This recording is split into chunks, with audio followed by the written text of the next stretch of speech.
Okay, what's up mga krides? Welcome back to the channel. So, video tutorial natin. Yan. PMS tayo ng motor na to. So, isa tong Mio Sporty. Tapos, ang dating langis nito, yan, Extreme 1 Ultra Scooter din. Ngayon, check natin after ilang kilometers?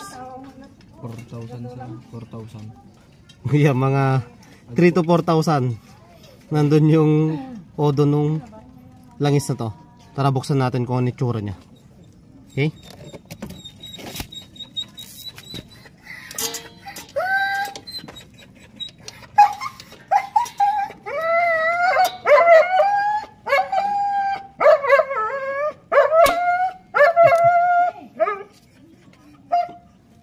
Grabe ang higpit ah.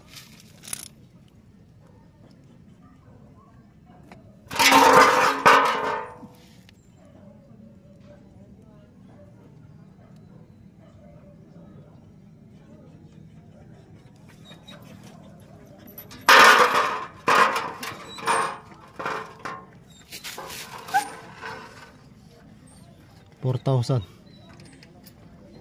Yan talagang halatang 4,000 no. Maitim na yung langis.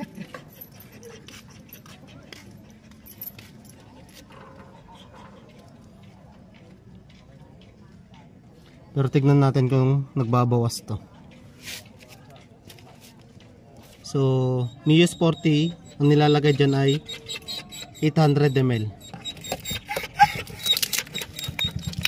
Shhh, balat!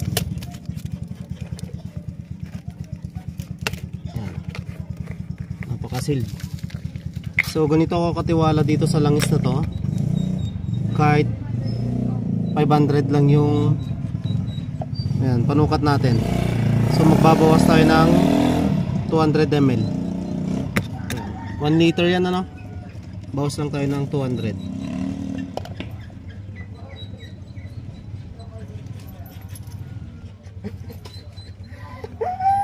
Ayan. 200. So, yung natira dito, ito na yung lalagay nating langis. So, yan, higpitan na natin. Ang tamang higpit natin ay 20 Newton meter. Okay. So, ito, yung 0 nakatapat sa 19. Ngayon, add 1 tayo.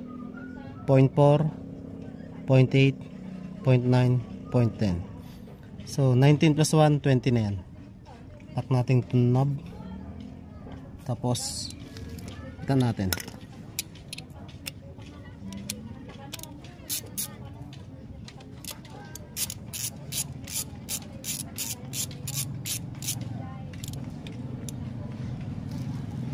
One, two. So 20 Newton meter na yan, wala nang tagas yan. So lagay na natin 800 ml.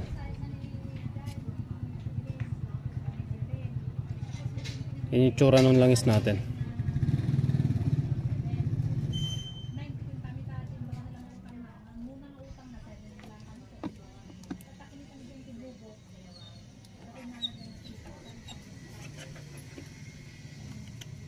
Yan o, kadulas ng langis.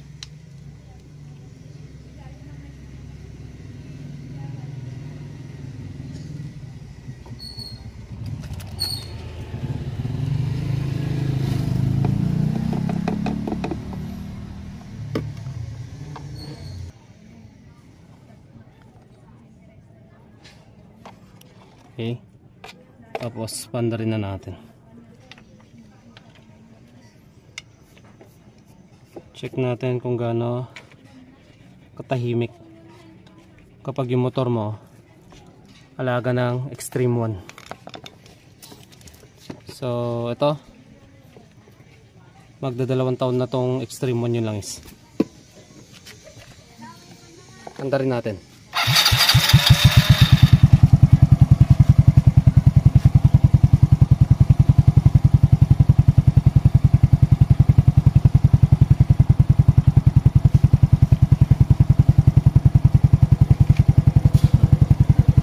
Okay. Yan yung tunog ng makina. Rev mo.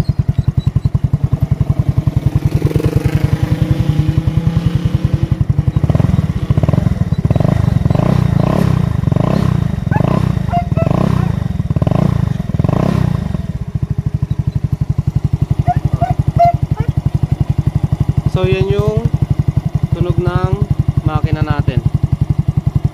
Okay? So yan lang ang baon natin. Extreme 1 na ultra scooter.